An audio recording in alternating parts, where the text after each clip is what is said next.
Donc, allons dans la suite avec, n'est-ce pas, la condamnation qui du reste n'est plus. La condamnation qui n'est plus. Vous savez que la condamnation, n'est-ce pas, existait, demeurait par la loi qui faisait que le péché se démontre et donc elle-même à nouveau condamnait le pécheur. Donc la loi faisait que le péché paraisse, vienne à la connaissance du pécheur et par la suite elle-même à nouveau condamnait le péché et le pécheur en même temps. Donc, allons dans Ésaïe pour voir comment, dans la justice de Dieu, il a enlevé, n'est-ce pas, la condamnation. Parce que il était juste que la loi nous condamne. Parce que la loi, n'est-ce pas, voulait démontrer, mettre en évidence le péché.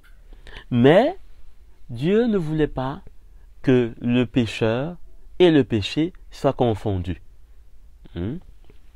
Donc, allons dans Ésaïe, j'ai dit, au chapitre 57, le verset 16. Il est écrit: non, je ne veux pas lancer éternellement des accusations. Je ne veux pas m'irriter indéfiniment. Indéfiniment. Car il est trop faible devant moi. L'esprit, le souffle des êtres que j'ai moi-même fait. Que j'ai moi-même fait. Donc, voilà comment est-ce que le Seigneur a vu la condition de l'homme. Voilà comment le Seigneur a vu la condition de l'homme. Et au début du verset 14, il dit, on dira alors, préparez, dégagez un chemin, enlevez tout obstacle du chemin de mon peuple. Vous voyez, c'est ce chemin que Jean-Baptiste, du reste, est venu préparer pour le Seigneur. Et il cherchait à enlever tout obstacle. Et aujourd'hui, même pour nous qui sommes dans la Nouvelle Alliance, les ministères cherchent à enlever tout obstacle. Que ce soit la loi, que ce soit les fausses doctrines, pour que le peuple de Dieu puisse rencontrer son Sauveur et son Maître. Il dit, dégagez, enlevez tout obstacle du chemin de mon peuple. En effet, voici ce que dit le Très-Haut. Celui qui habite est éternellement, celui dont l'habitation est éternellement, et le Saint, et le nom est Saint. J'habite dans les hauteurs et la sainteté. Je me suis, mais je suis aussi avec l'homme brisé et abattu, afin de redonner la vie à l'esprit abattu, afin de redonner la vie au cœur brisé. Remarquez bien, de redonner la vie à qui? À l'homme brisé, au cœur brisé, à l'esprit abattu, donc contrit. Pourquoi cet esprit est abattu? Cet esprit est abattu parce que il reconnaît sa misère, il voit sa misère. Donc, si je reconnais ma misère, si je vois ma misère, si je confesse de ma bouche mes péchés et que je reconnais que Christ est mon sauveur, pourquoi est-ce que je ne serai pas sauvé? Pourquoi est-ce que je vais continuer à chanceler devant Dieu? Et c'est ce que Dieu a vu. Et quand Dieu a vu cela, eh bien Dieu a cherché à trouver un moyen pour que une telle âme, une telle personne qui reconnaît son état, eh bien ne soit pas condamnée avec le péché. Vous voyez, c'est encore la justice de Dieu. Vous voyez que c'est encore là la démonstration de ce qu'il est un juste juge. Il n'a pas laissé qu'on soit condamné, qu'on soit mélangé une fois pour toutes avec la condition qui était en nous, bien qu'on la rejetait, on la condamnait nous-mêmes. Il est donc un juste juge qui fait la part. Il ne laisse pas le pécheur et le péché être condamnés ensemble. Mais il a choisi de condamner le péché. Et on l'a lu dans Romains tout à l'heure. On l'a lu dans Romains 7. On l'a lu. Comment est-ce que c'est le péché qui a été condamné? Au verset 13, il dit au contraire, à la fin, C'est la faute du péché. Il s'est manifesté comme péché en me donnant la mort par ce qui est bon, et ainsi par l'intermédiaire du commandement. Il montre son caractère extrêmement mauvais. Au travers du commandement, il montre son caractère extrêmement mauvais puisque la loi le condamne. Donc il apparaît extrêmement mauvais. Donc, il dit, verset 14, « Nous savons en effet que la loi est spirituelle, mais moi je suis marqué par ma nature, vendu au péché, dont je n'ai aucune force pour pouvoir réaliser ce que la loi spirituelle dit. » Au verset 15, il dit, « Je ne comprends pas ce que je fais. » C'est normal, puisque moi je suis vendu au péché, mais la loi est spirituelle, elle est bonne, elle est parfaite. Donc finalement, comme c'est le péché qui est en moi et qui fait ce qu'il veut de moi, puisque je suis vendu à lui, je suis donc son esclave. C'est pourquoi l'apôtre Paul dit donc maintenant de livrer nos membres comme des esclaves. Mais maintenant pour la justice et non plus pour le péché. Donc il dit que je ne comprends pas ce que je fais. Je ne fais pas ce que je veux et je fais ce que je déteste. Normal. Or, si je fais ce que je ne veux pas, je reconnais par là que la loi est bonne. Puisque la loi ne me dit pas de faire ce qui est mauvais. Donc la loi est bonne. En réalité, ce n'est pas moi qui agis ainsi. Ce n'est pas moi qui agis ainsi. Donc Dieu a fait une part entre le pécheur et le péché. Il n'a pas jugé les deux comme étant un seul. Non. Il a vu l'âme contrit, il a vu l'âme brisée, et donc il a dit, le péché est, n'est-ce pas, le problème dans le pécheur. Le péché est le problème dans l'âme pécheresse. Il dit, mais le péché qui habite en moi. Voilà. Verset 18. En effet, je sais que le bien n'habite pas en moi, c'est-à-dire dans ma nature propre, la nature de la chair. J'ai la volonté de faire le bien, mais je ne parviens pas à l'accomplir. Dans d'autres versions, il est dit, mais je n'ai pas le pouvoir. Ce pouvoir nous est donné quand on devient enfant de Dieu. Et quand on obéit et qu'on marche selon la justice et la vérité qu'on a vu dans le premier point. Donc, on est, puisque la Bible nous dit qu'on a reçu le pouvoir de devenir enfant de Dieu, par la foi, à travers la grâce. Donc, il dit, je n'ai pas, n'est-ce pas, le pouvoir. Je n'ai pas le pouvoir de faire ce que je veux conformément à la loi qui est bonne. En effet, je ne fais pas le bien que je veux, mais je fais au contraire le mal que je ne veux pas. Or, si je fais ce que je ne veux pas, ce n'est plus moi qui le fais, autrement. Mais c'est le péché qui habite en moi.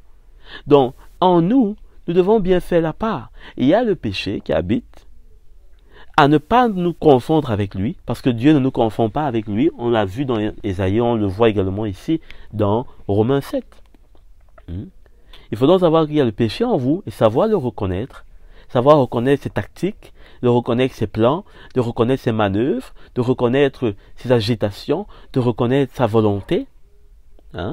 Et bien souvent, c'est elle qu'on entend très fortement. Et vous, d'une part, et d'une autre part, l'Esprit de Dieu. Donc il y a le péché et vous, mais il y a d'une autre part l'Esprit de Dieu, qui est la loi de Christ, la loi de la liberté, pour nous amener non seulement à ne plus obéir selon, n'est-ce pas, l'homme corrompu, mais à obéir au Seigneur. À obéir au Seigneur, parce que si vous n'obéissez pas à l'homme corrompu, ça ne suffit pas. Vous devez maintenant obéir au Seigneur. C'est pourquoi l'apôtre dit que livrez donc maintenant vos membres comme des sacrifices. Parce que si vous ne livrez pas vos membres comme des sacrifices, eh bien le vieil homme, lui, va retrouver, n'est-ce pas, tout son droit sur vous. Or, en livrant vos membres comme des sacrifices à Christ, en étant esclave de la justice de Christ, la loi donc n'aura plus de pouvoir sur vous. Puisque vous êtes passé à lui comme étant votre maître, qui vous faisait faire ce que vous ne voulez pas, à Christ qui est maintenant votre maître et qui vous donne la liberté de marcher dans la volonté de la justice telle que vous le voulez. Hein? Donc, c'est très simple. Et c'est excellent, tout ce que l'apôtre Paul ici révèle. Qu'on ne pouvait pas comprendre, que l'homme de l'ancienne alliance ne pouvait pas comprendre. Hein? Mais par l'Esprit de Dieu, nous comprenons les choses spirituelles, nous comprenons le langage spirituel avec l'Esprit de Dieu. Donc, je découvre, verset 21, donc, cette loi, alors que je veux faire le bien. C'est le mal qui est à ma porte. Et bien souvent, le mal est à notre porte, dans les mauvaises pensées, dans les attitudes, dans beaucoup de choses. Le péché est à notre porte. Nos paroles, nos actions, le péché est à notre porte.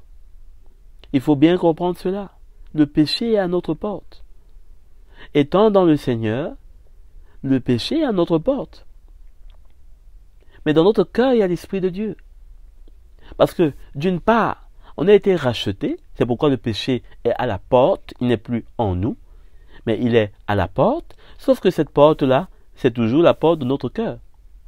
Donc c'est pourquoi, en quelque sorte, il est en nous. Sauf qu'il n'a plus de pouvoir sur nous, parce que nous sommes en Christ. Du moins pour ceux qui obéissent à la loi de Christ, la loi de la liberté, de l'autre côté. Hein? Du côté de celui qui est en nous. Mais celui qui est à la porte, le péché, et à la porte de notre cœur, de nous, eh bien, nous devons le résister. C'est pourquoi l'apôtre Pierre dit, soumettez-vous à Christ et résistez au diable. Il fuira loin de vous. Hein? De se fortifier dans sa grâce toute puissante. Hein? Donc, nous avons besoin de considérer toute la parole de Dieu. Toute la parole de Dieu. Hein? Parce qu'elle est écrite pour notre édification. Donc, il y a une dichotomie entre le péché et le pécheur. Hein? Il ne faut pas mélanger les deux. Il ne faut pas mélanger les deux. C'est pourquoi, notamment, il nous est dit de ne pas juger les frères, dans le sens de les condamner. Parce que le péché et un frère ne doivent jamais être condamnés à deux. C'est pourquoi, d'une part, la grâce et la vérité subsistent, afin que lorsque le frère est devant la parole, est devant nous, eh bien, qu'il bénéficie, lui, de la grâce de Dieu, mais que le péché est pour lui la vérité, qu'il soit dénoncé et qu'il soit condamné. Sans que le frère ne se retrouve condamné avec. Donc, quand on voit dans la suite, il est écrit, en effet, je prends plaisir à la loi de Dieu dans mon être intérieur. Donc, j'ai un être intérieur qui est moi, régénéré en Christ, mais il y a aussi le péché, la loi du péché qui est là, qui veut faire ce que moi je ne veux pas, qui veut m'amener à faire ce que je ne veux pas, et à ne pas faire ce que je veux. Au verset 23, il dit, mais je constate qu'il y a dans mes membres une autre loi. Elle lutte contre la loi de mon intelligence, l'intelligence renouvelée, qui prend plaisir à la loi de Dieu, et me rend prisonnier de la loi du péché qui est dans mes membres. Malheur, malheureux être humain que je suis, qui me délivrera de ce corps de mort. Voilà l'une des plus grandes délivrances qu'on attend, être délivré de ce corps de mort, qui nous enclin toujours au péché, qui nous décourage, parce que nous faisons ce qui n'est pas bien, parce que nous régnons parfois le sacrifice de Christ par nos actions, par nos œuvres. Et il dit, au verset 25, j'en remercie Dieu, c'est possible par Jésus-Christ notre Seigneur.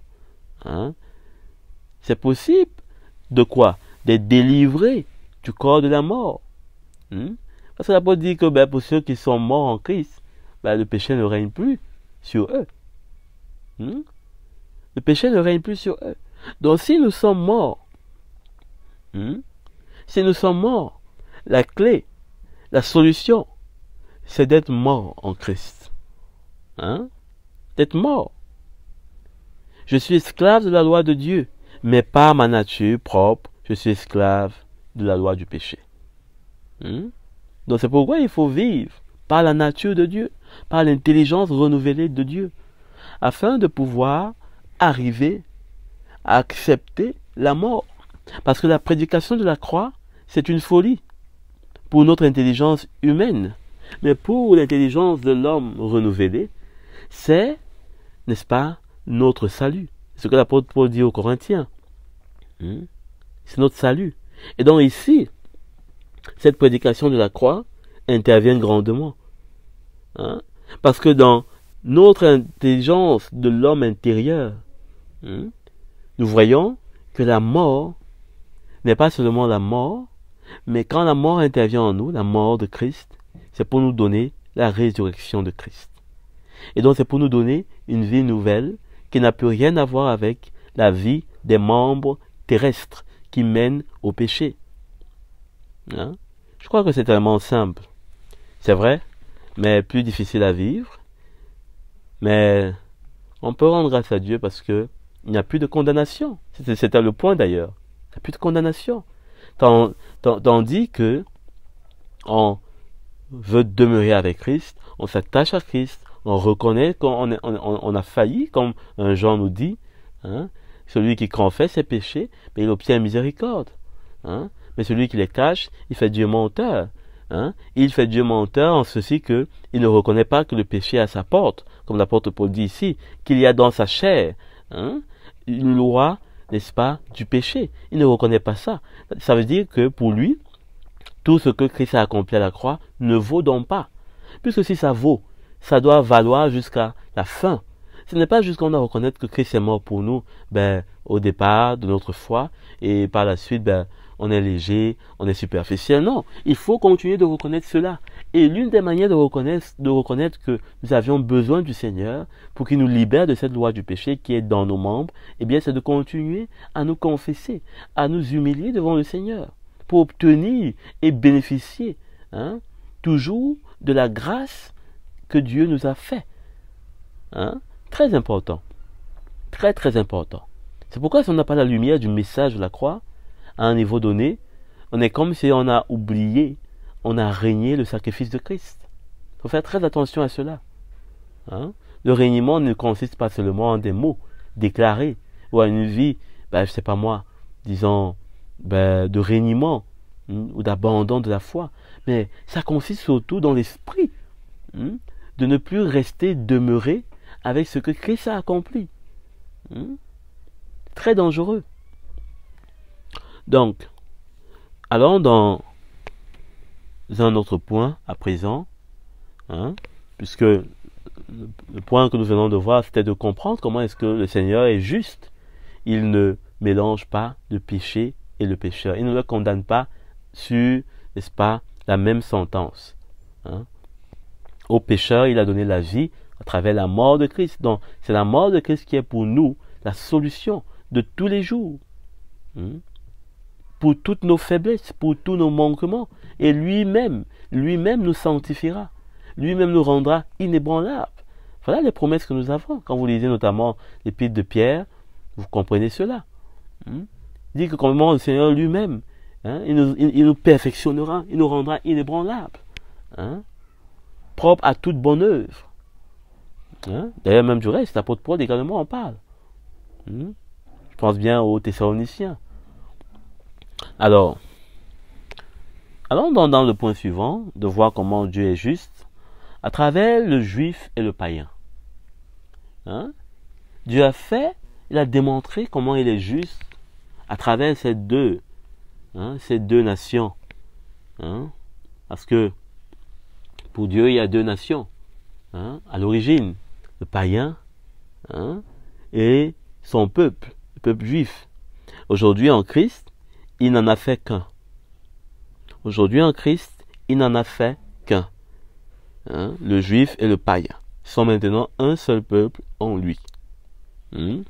Alors, allons dans Romains, le chapitre, commençons au chapitre, prenons comme ça, pour mieux comprendre et mieux saisir, le chapitre 8, ou plutôt 9, voilà, chapitre 9 de Romains. Je dis la vérité en Christ. Verset 1. Je ne mens pas. Ma conscience m'en rend témoignage par le Saint-Esprit. J'éprouve une grande tristesse et j'ai dans mon cœur un chagrin continuel. Donc ici, il veut parler des Juifs. Comment est-ce que c'est d'eux qui est venu le salut, et ils n'ont pas reçu ce salut. Et cela a amené en Paul, qui était lui-même juif d'origine, eh bien, une grande tristesse. Puisqu'il annonçait la foi aux païens, et les païens recevaient. Les païens recevaient. Donc, il dit que, à partir du verset, on va beaucoup sauter, 4, il dit, les Israélites, c'est à eux qu'appartient l'adoption, la gloire, les alliances, la loi, le culte, les promesses. Et les patriarches, c'est d'eux que le Christ est issu dans son humanité. Donc, Christ est issu notamment de la tribu de Juda, donc une race humaine. Une race humaine, une tribu humaine. Donc, au verset 6, il dit, ce n'est pas la parole de Dieu, ce n'est pas que la parole de Dieu soit sans effet. Non, car ceux qui sont issus d'Israël ne sont pas tous Israël. Donc, Israël, en tant que nation, n'est-ce pas, sauvée, en tant que nation, n'est-ce pas, qui a bénéficié du salut. Et bien qu'étant de la descendance d'Abraham, ils ne sont pas des enfants, ses enfants. C'est-à-dire que Abraham, lui, il était le père de la foi. Il n'était pas le père d'une descendance juste charnelle. Donc, c'est pourquoi tous ne peuvent pas être ses enfants. Alors, nous allons aller jusqu'au verset 14. Il dit, que dirons-nous donc? Dieu serait-il injuste, donc pas juste? Certainement pas. En effet, il a dit à Moïse, je ferai grâce à qui je veux faire grâce. Et j'aurai compassion de qui je veux avoir compassion. À partir du verset 19, il dit, tu me diras, d'ailleurs du verset 18, il dit ainsi, Dieu fait grâce à qui il veut, et il endurcit qui il veut.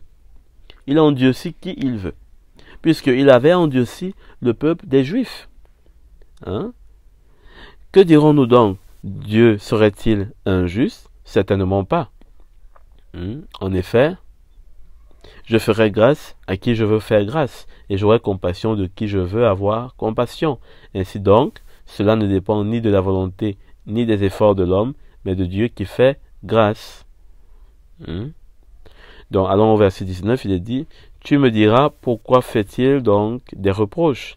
Qui peut, en effet, résister à sa volonté? Donc, pourquoi est-ce qu'il reproche aux Juifs leur incrédulité, leur manque de foi dans le salut que Jésus est venu offrir?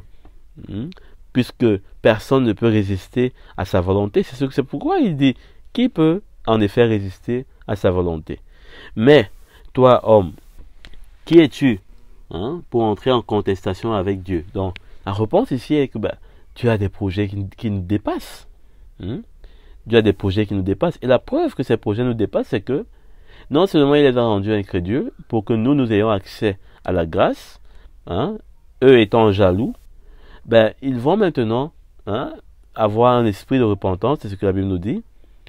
Ils vont recevoir un esprit de repentance. Et maintenant, le Seigneur, même depuis les prophètes, son alliance, n'est-ce pas, avec eux, n'est pas finie. Et il va maintenant les faire entrer dans l'alliance de Christ par la foi. Par la foi. Donc, au travers de cela, on voit comment est-ce que, l'apôtre Paul montre comment est-ce que les Juifs, leur incrédulité, leur dureté de cœur nous ont donné d'avoir, n'est-ce pas, le salut, puisque Dieu, n'est-ce pas, va exciter leur jalousie, et ils, n'est-ce pas, vont recevoir un esprit de repentance pour maintenant revenir au vrai Dieu, revenir à Christ, qui est le salut qui leur a été annoncé, et eux aussi seront, n'est-ce pas, réintroduits.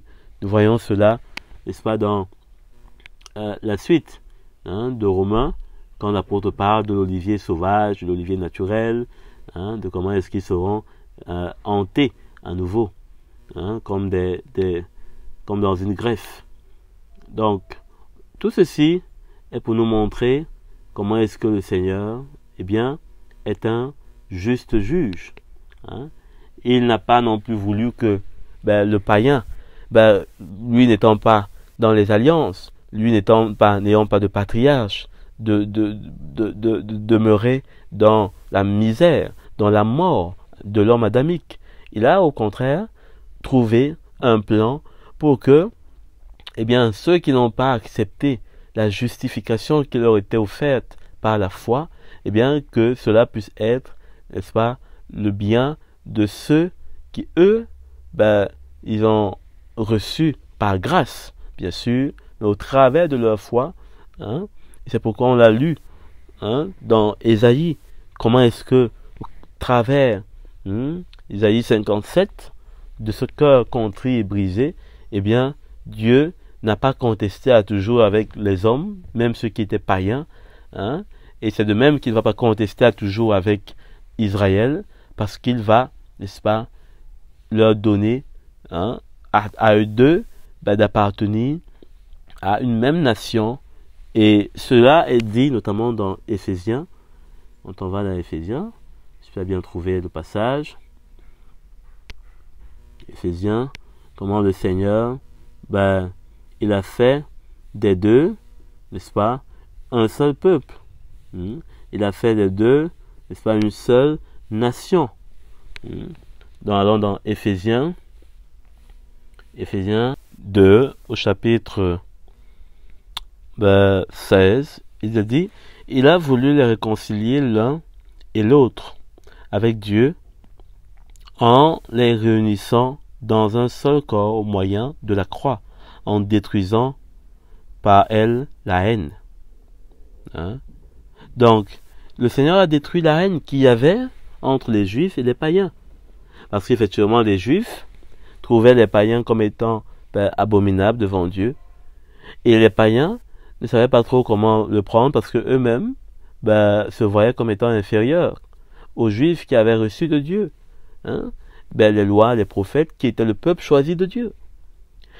Maintenant, au travers de la nouvelle alliance, Jésus réconcilie les deux avec Dieu et il a fait d'eux un seul corps. Un seul corps. Et ceci, n'est-ce pas, est la preuve de ce que Dieu n'a pas laissé prospérer une injustice. Parce qu'on aurait bien pu se demander, mais pourquoi Dieu a choisi Israël? Pourquoi est-ce qu'Israël ne pouvait pas être plutôt le peuple que Dieu n'avait pas choisi? Du reste, quand on regarde leur marche, leur incrédulité, les difficultés qu'ils ont posées aux prophètes de Dieu, leur méchanceté, leur attitude, leur manque de foi, devant tant de miracles qui ont été opérés par-delà les générations. Donc, on se demande bien, mais Dieu n'a-t-il pas choisi un autre peuple qui pouvait bien faire l'affaire? Mais non, Dieu a choisi ce peuple-là, précisément, et qui nous ont, n'est-ce pas, donné le salut, parce que le salut est venu des Juifs. Hein? Et, n'est-ce pas, par leur incrédulité, la porte a été ouverte, et nous avons la foi. Nous avons reçu le salut. Et pour eux également, il viendra un temps où le Seigneur va briser leur cœur, puisque c'est lui qui en Dieu aussi. Donc c'est lui qui va également briser leur cœur pour leur donner de croire et d'avoir aussi la vie sauve. Donc on voit comment on pourrait bien dire, tout est bien qui finit bien. Mais ici, on voit surtout la justice de Dieu. Le Dieu est juste, le juste juge, qui, n'est-ce pas, ne laisse pas prospérer en aucune façon l'injustice, mais plutôt la justice. C'est pourquoi il est un Dieu juste. Hein? C'est pourquoi il ne faut jamais parler comme si Dieu ne voit pas, comme si Dieu ne comprend pas, comme si Dieu laisse faire. Parce que lui, il est un juste juge. Hein?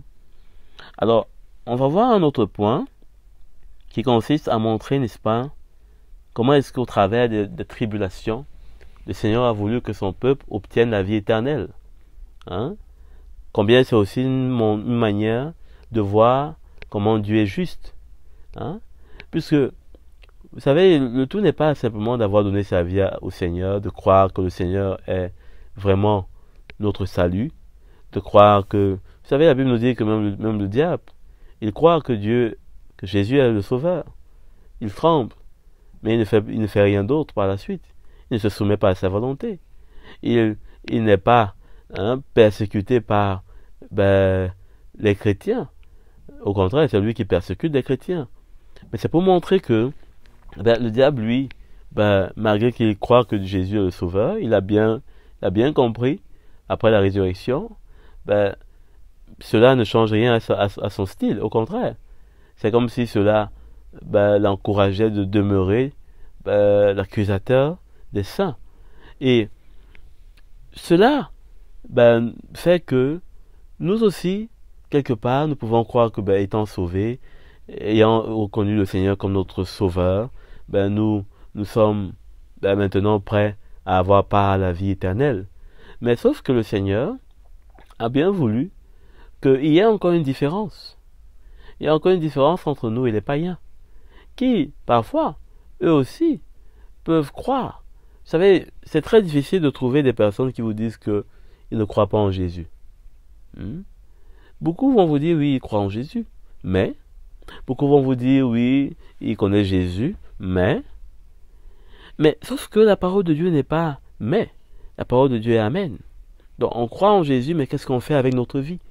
Mais à quoi est-ce qu'on a part dans notre vie alors qu'on croit en Jésus? Là aussi, le Seigneur a voulu montrer la différence et établir une justice qui fasse que on soit véritablement à toute hauteur et à toute considération, que le royaume de Dieu ne nous soit pas donné avec légèreté, ne soit pas donné avec, disons, facilité, comme si le Seigneur avait choisi Satan et avait rejeté d'autres. Parce que, à la vérité, chacun d'entre nous, nous faisons le choix. Nous faisons le choix de ce que nous voulons. Puisque le Seigneur dit que l'âme contrite, le cœur brisé, c'est lui qui va trouver le Seigneur et qui va obtenir miséricorde. Donc c'est à se demander, aujourd'hui, n'y a-t-il pas des âmes brisées? N'y a-t-il pas des cœurs brisés? Seul le Seigneur voit. Et seul le Seigneur connaît. Donc, nous avons dans le livre de 2 Thessaloniciens une belle démonstration de ce que l'apôtre Paul dit. Un très merveilleux livre, plein d'encouragement. Au chapitre 1, 2 Thessaloniciens 1, le verset, commençons à partir du verset 2, ou 3 plutôt. Frères et sœurs, donc vous et moi, nous devons constamment dire à Dieu toute notre reconnaissance à votre sujet. Parce que nous aussi nous donnons notre reconnaissance au Seigneur pour ce qu'il fait dans notre vie, pour son œuvre. Et cela est juste parce que votre foi fait de grands progrès et l'amour mutuel que vous portez tous augmente de plus en plus. Donc la preuve que leur foi faisait des progrès, c'était l'amour qui grandissait au milieu d'eux. Vous savez, on peut dire dans beaucoup de choses que nous faisons des progrès dans la foi. Mais la preuve palpante et visible, c'est l'amour qui grandit. C'est l'amour qui grandit de plus en plus. S'il n'y a pas vraiment cet amour mutuel qui grandit de plus en plus, où chacun perd ses intérêts, où chacun perd sa vie, où chacun perd ses droits, eh bien, on ne peut pas dire qu'il y a un grand progrès. La seule chose qui progresse, peut-être, c'est de la connaissance qui enfle dans notre tête et qui va finir par nous rendre orgueilleux et qui va nous séparer, au lieu de nous donner l'amour mutuel pour nous rapprocher.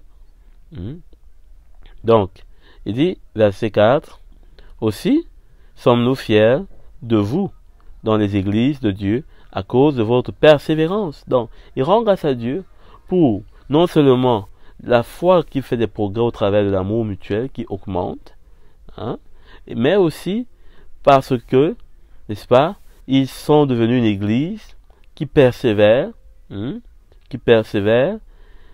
et que, n'est-ce pas, leur foi au milieu de toutes les persécutions et des difficultés qu'il supporte. Vous voyez? Donc, voilà des choses dont on a besoin. Voilà des témoignages dont on a besoin. Un amour mutuel qui progresse au milieu de nous et une persévérance dans les difficultés, dans les afflictions, dans les persécutions. Hein? Et voilà la raison pour laquelle l'apôtre Paul rendait gloire à Dieu. Aujourd'hui, le chrétien pourrait rendre gloire à Dieu pour beaucoup de choses. Mais je crois que vraiment, on a deux points là qui sont l'objet d'une action de grâce véritable. Et que le Seigneur agrée, n'est-ce pas? Parce que là, c'est son œuvre qui agit en nous. Ce n'est pas la main d'un homme qui peut faire cela. Ce n'est pas par notre propre force. Et ce n'est pas quelque chose qui dépend d'aujourd'hui du monde, de demain du monde, non. Hein? Donc, il y a dans cet encouragement un vrai trésor. Il dit au verset 5, c'est une preuve du juste jugement. Ça tombe bien, nous parlons du juste juge. Donc c'est une preuve du juste jugement que le juste juge. N'est-ce pas? C'est une preuve du juste jugement de Dieu pour vous, que vous soyez trouvés dignes du royaume de Dieu. Donc, comment est-ce que Dieu, le juste juge, lui qui fait les choses justement, droitement, a trouvé bon que nous puissions hériter le royaume de Dieu? Eh bien, non seulement, c'est pas l'amour qui augmente au milieu de nous, hein, même au milieu des persécutions, des difficultés qu'on peut avoir et qu'on peut, n'est-ce pas, traverser dans la persévérance. C'est comme ça que Dieu a trouvé juste que les saints puissent hériter le royaume de Dieu. Il n'a pas juste trouvé juste que ce soit les saints, mais il a trouvé juste que ce soit cette vie, ce chemin qui puisse nous donner d'avoir part au royaume de sa lumière. Donc il dit, à partir du verset 6, en effet, il est juste aux yeux de Dieu. Il est juste, remarquez bien la répétition du mot juste. Il est juste aux yeux de Dieu de rendre la souffrance à ceux qui vous font souffrir et de vous donner à vous qui souffrez maintenant du repos avec nous lorsque le Seigneur Jésus apparaîtra du ciel avec les anges de sa puissance, au milieu d'une flamme de feu pour punir ceux qui ne connaissent pas Dieu et ceux qui n'obéissent pas à l'évangile selon le Seigneur Jésus-Christ. Donc, pour punir à la fois ceux qui ne connaissent pas Dieu, mais aussi ceux qui n'obéissent pas. Parce que vous pouvez connaître Dieu, mais vous n'obéissez pas. Vous pouvez connaître Dieu, mais vous n'obéissez pas. Vous n'obéissez pas à la justice, au droit. Et, bien, on ne pouvez pas être différent de ceux qui ne marchent pas, qui ne le connaissent pas. Parce que vous, encore plus, vous le connaissez, mais vous n'obéissez pas. C'est encore bien plus pire. Donc, au verset 9, il dit, ils auront une peine, pour peine une ruine éternelle, loin de la présence du Seigneur et de la gloire de sa force. Donc voilà comment est-ce que le Seigneur, nous rend dignes. C'est-à-dire, il nous rend capables, pour que nous puissions avoir part à ce royaume. Donc, les souffrances et les tribulations ne sont pas une malédiction, ne sont pas une chose que nous devons mettre sous le compte de l'ennemi, et même si c'est l'ennemi, nous devons, n'est-ce pas, le supporter. L'apôtre Pierre dit comment est-ce qu'on doit supporter l'injustice, si toutefois on souffre pour Christ, si toutefois on souffre comme un chrétien, de voir la joie, de nous réjouir, que d'avoir part aux mêmes souffrances que Christ lui aussi a souffert. Donc, nous avons besoin de comprendre cette justice du juste juge. Il ne va pas nous donner d'être plus que son serviteur Jésus, son Fils unique. Il ne va pas nous donner d'être, n'est-ce pas, moins que son Fils. Au contraire, il veut que nous parvenions à sa stature, c'est-à-dire que nous parvenions tel que lui il est parvenu. C'est ça. Quand on dit que je t'arrive pas à la cheville, ça veut dire que hein? Or, le Seigneur voudrait que non seulement on arrive à la cheville de Christ, mais qu'on parvienne à sa stature. Hein? Et pourquoi Jésus lui-même pouvait d'ailleurs nous dire que on ferait de plus grands miracles lui. Hein? Parce qu'il y a des miracles qui sont dans la nouvelle alliance qu'on n'a pas vus dans l'ancienne alliance. Ou bien même au temps, hein, au laps du temps, hein, disons au pont entre la nouvelle alliance et l'ancienne alliance, notamment les évangiles. Hein. Les miracles extraordinaires dans la nouvelle alliance, qui sont tellement grands, qui sont tellement merveilleux. Donc, nous avons là encore un autre point pour voir comment le juste juge a établi la justice pour entrer dans son royaume. Il faut avoir part non seulement au droit, c'est-à-dire faire ce qui est juste, faire ce qui est bien, ne pas se relâcher. L'apôtre Jacques dit de faire le bien sans se relâcher, mais en plus, il faudrait avoir part aux souffrances. Il faudrait avoir part aussi aux souffrances, aux tribulations. Alors, je crois d'ailleurs que c'est ce dernier point que nous allons expérimenter dans ces derniers jours, entre autres, qui est celui d'avoir part pour l'Église aux souffrances de Christ. Vous savez, l'Église aujourd'hui, je crois pour ma part que n'a pas encore véritablement expérimenté ce pôle des souffrances, des persécutions. C'est vrai que certains hommes de Dieu, oui, certaines assemblées, oui, mais je veux parler du corps de Christ comme vraiment un corps qui est vraiment visible, qui est là dans l'esprit, qu'on peut voir, qu'on peut identifier. Encore que le Seigneur est en train de former ce corps avec les membres. Donc, très bientôt, je crois que nous aurons cette grâce d'avoir part aux souffrances, aux persécutions. Et il ne faudra pas se décourager. Il ne faudra pas se relâcher, même dans nos vies personnelles. Cela fait partie toujours des souffrances auxquelles le corps, n'est-ce pas, sera exposé. Alors, le dernier point que nous verrons, c'est celui de comprendre que Dieu est juste au point où il veille sur sa parole pour l'accomplir. C'est toute sa parole pour l'accomplir. Il ne laisse même pas un iota. Et il accomplit dans tous les aspects. Que ça nous plaise ou pas. Que ce soit à notre faveur ou pas. C'est à nous de chercher à marcher dans ses commandements, dans ses voies, par son esprit. Parce que lui, la seule chose qu'il cherche, c'est d'accomplir toute sa parole. Toute sa parole et rien que sa parole. Pas la parole d'un homme, pas la parole d'un de ses prophètes. Du reste, si vraiment on est un de ses prophètes, c'est sa parole qu'on va proclamer et lui va l'accomplir. Donc, on a besoin, n'est-ce pas, de comprendre qu'il cherche à accomplir sa parole. Qu'elle soit bonne, qu'elle soit mauvaise selon nous, il va l'accomplir. Et il ne saura, n'est-ce pas, l'accomplir pour qu'elle soit plus douce envers nous ou moins grave. Non, parce qu'il est un juste juge. Il est un juste juge. Et il a fait toutes choses pour qu'on puisse parvenir à accomplir sa parole. On puisse parvenir à accomplir sa parole. Donc, c'est à nous de chercher, c'est à nous de crier vers lui. Hébreux 10, au verset 26, il est écrit, en effet, si nous péchons volontairement après avoir reçu la connaissance de la vérité, il ne reste plus de sacrifice pour les péchés. Il ne reste plus de sacrifice pour les péchés.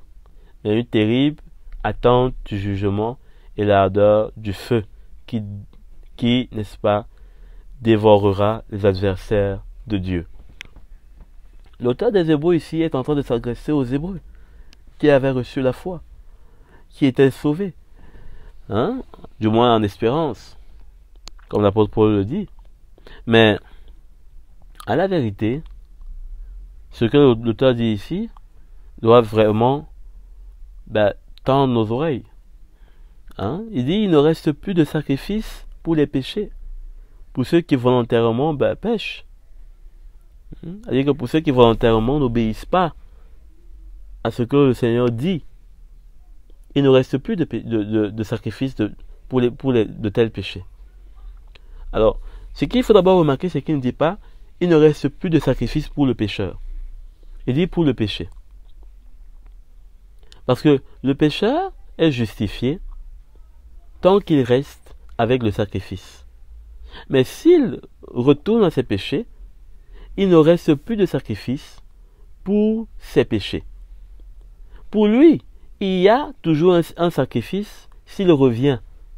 Mais pour ses péchés, ne seront plus purifiés, ne seront plus, n'est-ce pas, effacés, hein, parce que, il aura péché volontairement.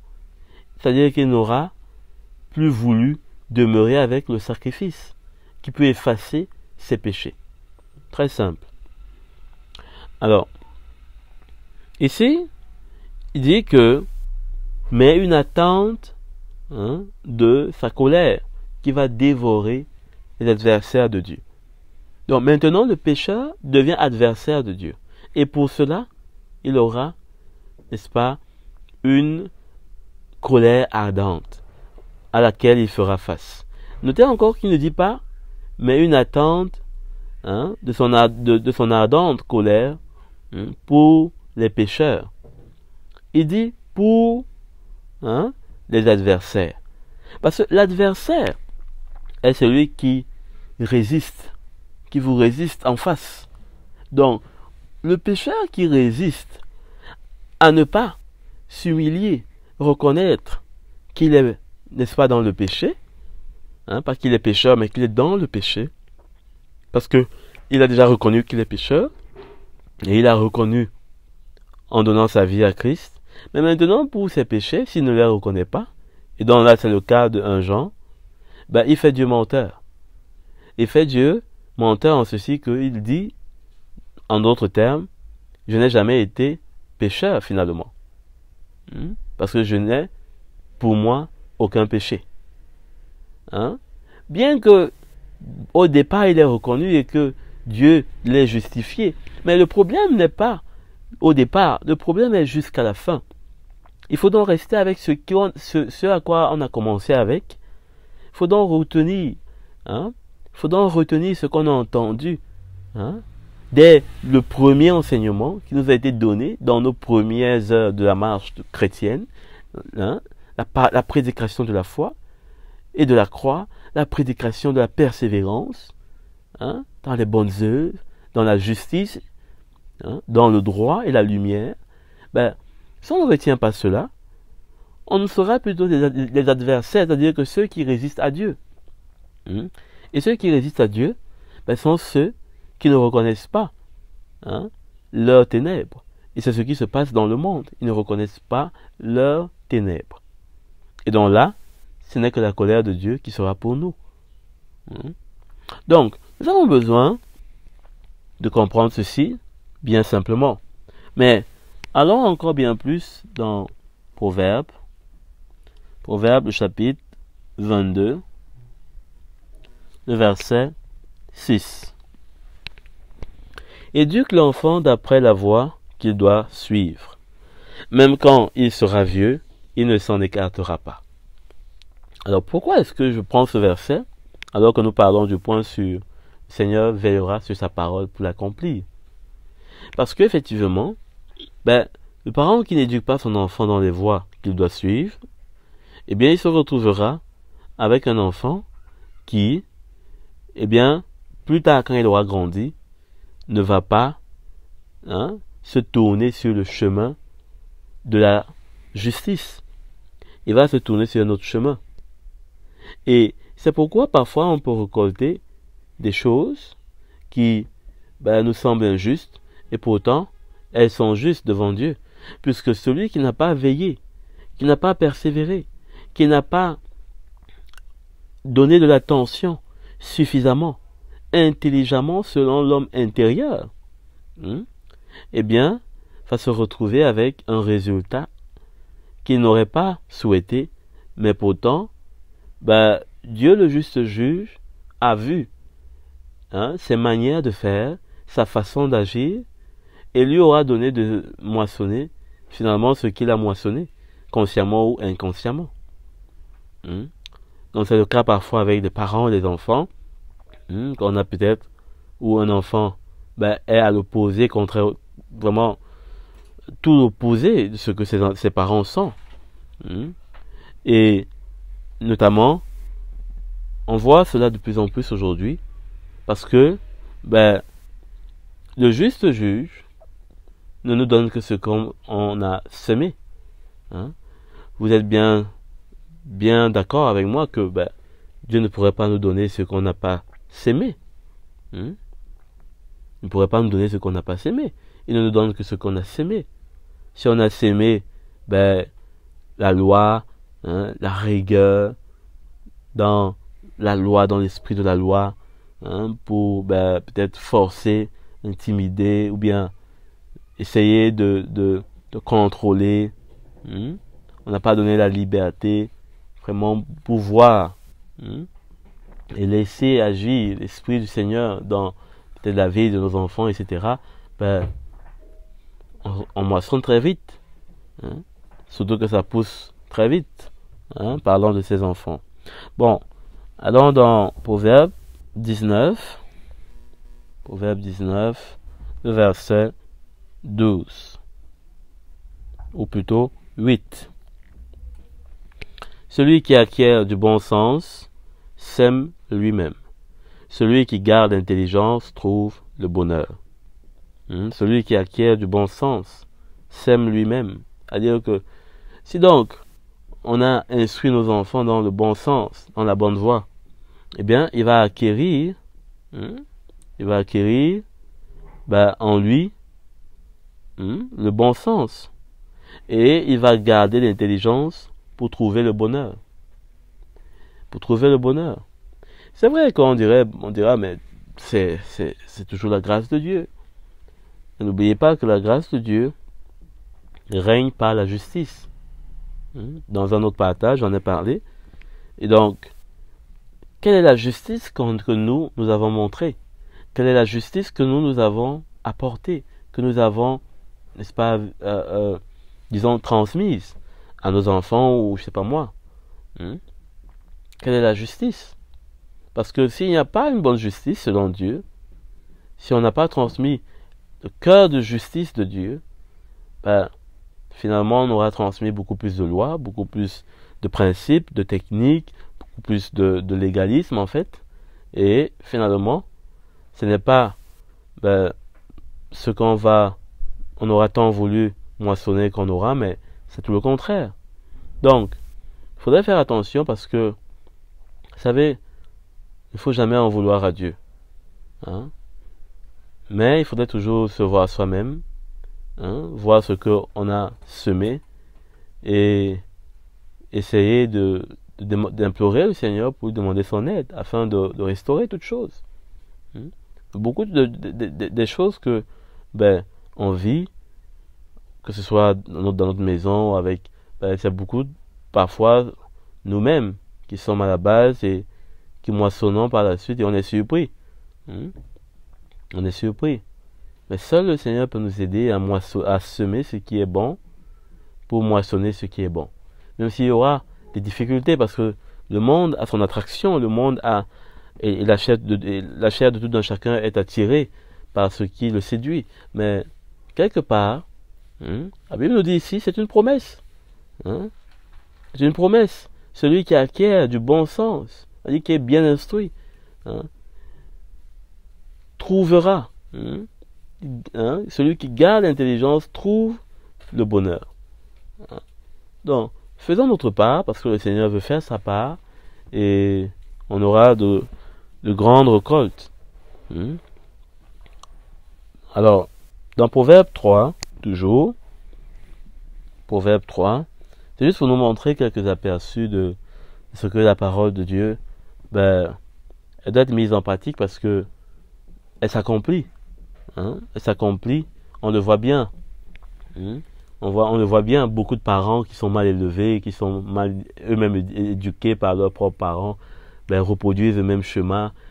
Beaucoup de personnes qui croient, n'est-ce pas, ben, se reposer sur leur propre éducation, sur leur propre façon de faire, ben, finissent par produire des enfants qui ben, sont complètement ben, renversés.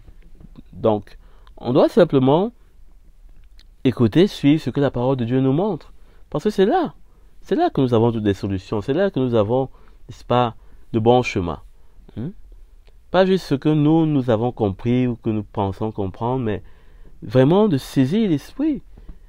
L'esprit qui peut faire vivifier toute chose. Toute chose qui est morte, qui n'a pas de vie, qui est dans la misère. Alors, dans Proverbe 3, au chapitre 12, nous lisons, « Car l'Éternel reprend celui qui l'aime, comme un père l'enfant qui a sa faveur. » Beaucoup de parents aujourd'hui, vous me direz, mais on s'attarde beaucoup là sur côté parents-enfants, on s'attarde peut-être, je sais pas, mais beaucoup de parents aujourd'hui, par manque de correction de la façon de Dieu, à la manière de Dieu, finalement, se retrouvent avec des enfants qui ne sont pas vraiment ce qu'ils auraient rêvé.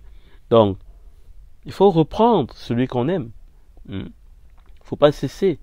Un enfant mal fait, faut pas se dire, bon, c'est sa première fois, il ne fait pas souvent ça. Non. Parce que sa première fois, on aura encore envie de refaire pour une deuxième fois, pour sa deuxième, sa troisième, et puis finalement c'est comme si c'est bon. Mais quand on reprend, pas reprendre sur le tic ou bien sur, c'est pas moi, le cure-dent ou bien, mais il faudrait transmettre plus un cœur. Il faudrait vraiment que l'enfant ressente le cœur de celui qui le reprend, avec douceur, avec amour, avec dans un esprit de correction et de foi. Donc, là, nous aurons, n'est-ce pas, un enfant qui réjouit notre cœur. Et comme un père, nous serons véritablement, n'est-ce pas, un père dont l'enfant a notre faveur. Donc, on va relire ce verset. D'ailleurs, verset 11, pour commencer. « Mon fils, ne méprise pas la correction de l'Éternel, et ne sois pas dégoûté lorsqu'il te reprend. » C'est vrai que la correction a souvent tendance à nous dégoûter, à nous offusquer, mais il faut aimer. Il faut aimer parce que par la suite, nous avons la vie. Nous avons la vie. Et cette vie, déjà commence par le fait que nous avons la preuve que nous sommes, n'est-ce pas, en faveur à notre Père. Puisque dans la suite, il dit, car l'Éternel reprend celui qu'il aime. Un enfant qu'on ne reprend pas, qu'on ne corrige pas, qu'on ne châtie pas, il n'y a pas plus grande preuve qu'on ne l'aime pas. Aujourd'hui, on ne comprend pas cela parce que le monde nous donne plutôt un autre sens. Parce que aujourd'hui, il ne faut pas corriger, il ne faut pas donner des sévices, il faut respecter l'intégrité du corps de l'enfant et tous ses droits de l'enfant, mais on ne voit pas le revers qui finit par donner des enfants qui sont addicts, qui sont dans beaucoup de difficultés, de joug, et qui finissent par être encore eux-mêmes des sujets de pleurs et de grincements de dents pour les parents. Donc, il vaut mieux corriger ce qui parle de redresser ce qui n'est pas bon, et encourager bien sûr dans ce qui est bon, surtout quand cela va dans le sens du Seigneur, et bien sûr de garder la foi, parce que tout ne se passe pas toujours comme un long fleuve tranquille, mais il faut quand même avoir cette assurance qu'on a transmis le cœur du Seigneur, qu'on est sur la vérité du Seigneur, et de persévérer. Et le Seigneur, lui, fera le reste. Alors, c'est ce point d'instruire l'enfant dans les voies du Seigneur, mais certains peut-être peuvent se dire, on a tout fait, on a montré l'église à l'enfant, on jeûnait avec lui, on lisait la parole de Dieu avec lui, et toutes ces choses. Mais la vérité, instruire, ne parle pas de montrer des choses forcément physiques, de montrer, de faire des choses, c'est pas moi qui soient visibles. Instruire, c'est beaucoup plus de communiquer des choses à travers, n'est-ce pas, notre propre vie, à travers la vie spirituelle et la communion, n'est-ce pas, que nous avons. Hein? Donc, je prends un exemple simple. Si on veut instruire un enfant, par exemple, dans l'amour, dans l'amour de Dieu, donner, par exemple, le divorce, comme peut-être la solution à notre mariage, peut-être parce que on ne supportait plus celui-ci, etc., ne sera pas une instruction. Ne sera pas une instruction. Cela va travailler dans un sens contraire à l'instruction. Donc, parfois, on pense que ça instruit peut-être à travers beaucoup de choses, de montrer peut-être à l'enfant, je sais pas moi, une Bible, de lire avec lui, c'est bon. Mais l'instruction commence premièrement dans une vie donnée, partagée, et que l'enfant peut ressentir et peut voir. Parce que, à la vérité, les enfants ressentent plus. Les enfants voient plus ce qui ne paraît pas. Donc, c'est ça qui va être l'œuvre, n'est-ce pas, qui va instruire l'enfant. C'est l'œuvre de notre vie qui va instruire l'enfant au final. C'est l'œuvre dans notre cœur, dans notre couple, dans notre foyer qui va instruire l'enfant. Et jusqu'à quel point est-ce qu'on sera amené à l'instruire? Jusqu'au point où on pourra porter notre croix, accepter notre croix. Comme je disais tantôt, si par exemple nous sommes arrivés à un certain niveau dans notre couple où on veut se divorcer l'un de l'autre, c'est un mauvais exemple, c'est une mauvaise instruction à l'enfant, puisque même si on lui a chanté toute sa vie qu'il faut aimer et tout, on sera en train de donner en un seul jour, en un seul moment, une instruction contraire. Et parfois au final, on récolte cela d'une manière ou d'une autre. Donc, nous avons également parfois cette tendance du légalisme, notamment quand il s'agit des enfants de frères et de sœurs dans la foi. On a envie tellement d'introduire nos enfants dans la foi qu'on finit par être légaliste. Je vous prends des exemples simples. Des familles où on se dit porter un Bermuda, c'est païen. Et donc on va chercher à porter des anciens modèles de sous-vêtements et on va éviter peut-être quelques marques, se disant comme quoi ce sont des marques sataniques, des agents de l'ennemi. Tout cela, il faudrait faire attention puisque le légalisme ne va rien construire au travers. Au contraire, il va, n'est-ce pas, déconstruire. Il ne va pas donner la place à un cœur de s'exprimer. Peut-être un enfant, lui, pour lui, c'est plaisant. Et du reste, porter un Bermuda avec une certaine marque, c'est pas vraiment de nature à détruire la foi. Donc, il ne faudrait pas vraiment donner une instruction dans un sens contraire que ce qui est dans la parole de Dieu. Et je dis à nouveau que c'est une instruction qui est donnée par un cœur à un autre cœur, dans un cœur qui a une œuvre à un autre cœur qui a besoin de recevoir cette œuvre. Bref, c'est spirituel. C'est spirituel. Si dans une maison, on a affaire à un papa qui est très, disons comme ça, rigoureux et la maman est moins, dans l'esprit, finalement, il y a une séparation. Et les enfants vont ressentir ça. Et ça ne sera pas bon. On a besoin d'avoir un père et une mère qui soient dans le même esprit, avec une grâce, une vérité dans leur cœur. Et voilà, c'est cela qui va agir sur les enfants. Donc, on passe parfois à côté de telles choses parce que on est figé sur d'autres points. Voilà, on va aller tous à l'église dimanche et tout, mais il faut faire attention parce que l'instruction ne se donne pas sur les tables de pierre. L'instruction doit se donner sur les tables de chair. Et pour que nos enfants reçoivent, ou bien pour que les enfants reçoivent les instructions de cette manière, il faudrait que notre cœur à nous soit aussi changé, soit aussi transformé, qu'il y ait une œuvre, peut-être de patience envers notre conjoint ou notre conjointe, peut-être de pardon, de grâce. Et c'est cela qui va, n'est-ce pas, être une bénédiction pour nos enfants. Donc, il ne faut pas croire que essayer d'instruire dans la chair, ou bien avec ce qui est visible, ou avec ce qui peut être, disons, de l'ordre du commun, hein, peut-être comme la religion, peut-être c'est pas moi, c'est pas cela qui va sauver nos enfants ou sauver quiconque, mais c'est l'œuvre du Seigneur dans notre cœur, hein, puisque le Seigneur l'a dit, dans cet temps-ci, dans cette alliance-ci, il écrira ses lois dans notre cœur. Et parfois, nous, on veut écrire nos lois dans les cœurs de nos enfants, ça ne peut pas donner.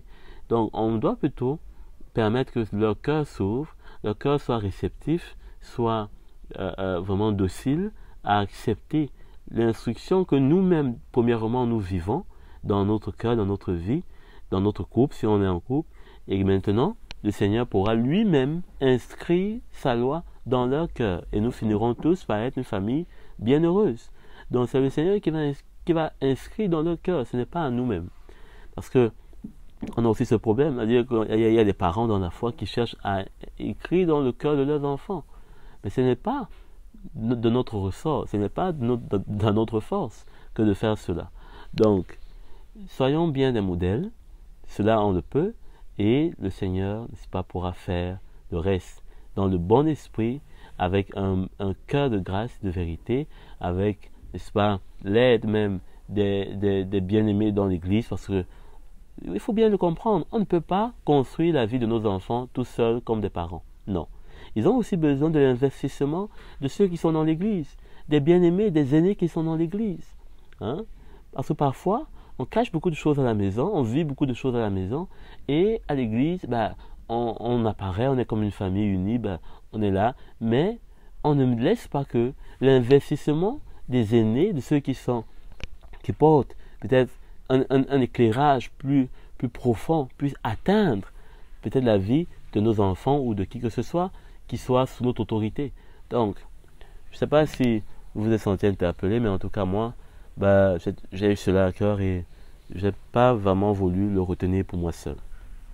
Puisque nous ne devons pas oublier que du reste, ce que nous bâtissons dans nos maisons avec nos familles et autres, n'est-ce pas, ne sont pas à distinguer avec ce que l'Église doit être. Nos familles font partie intégrante de l'Église. Donc, l'investissement qu'on reçoit dans l'Église doit continuer dans nos maisons et ce qui est dans nos maisons doit être à nu, doit être exposé, doit être traité par ceux qui sont dans l'Église, que nous ne lirons pas. Mais jusqu'ici, pouvons donc voir comment est-ce que sa parole s'accomplit. Sa parole, il veille pour l'accomplir et personne ne peut empêcher cela. Personne ne peut arrêter le Seigneur d'accomplir sa parole. Mais chacun de nous, nous pouvons veiller à ce qu'elle s'accomplisse en nous de la bonne manière, en notre faveur, et que le Seigneur soit ainsi glorifié, parce qu'il ne voudrait, une fois de plus, la mort d'aucun homme, mais que, revenant sur les sentiers de la justice, que nous puissions obtenir la vie. Donc, nous allons arrêter là, et que Dieu vous bénisse. Shalom.